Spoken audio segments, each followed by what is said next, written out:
Welcome to Man Does Tech, where I solve the problems you didn't even know you had.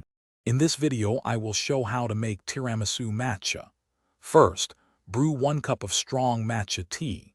Quickly dip each ladyfinger into the matcha, making sure they don't get too soggy. Arrange these dipped ladyfingers in a single layer at the bottom of your serving dish. This forms the essential base for our delicious dessert, absorbing the vibrant matcha flavor perfectly. Next, we create the rich, creamy heart of our tiramisu. In a bowl, whisk 250 grams of mascarpone cheese with 50 grams of granulated sugar until the mixture is smooth. Then, gently fold in 200 milliliters of freshly whipped heavy cream.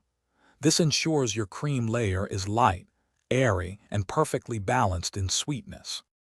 Now for the assembly, where the magic truly happens. Spread half of your prepared mascarpone cream evenly over the first layer of matcha-dipped ladyfingers. Then, add another layer of those delicious matcha-soaked ladyfingers on top.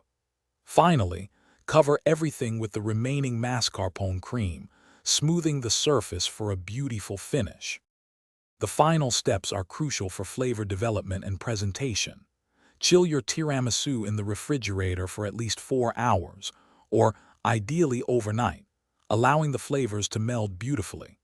Just before serving, dust generously with a fine layer of matcha powder for that signature look and extra flavor. Also, be sure to check the description for a fantastic book that can truly change how you think about money, along with other great deals. Thanks for watching. If you found this helpful, don't forget to like and subscribe.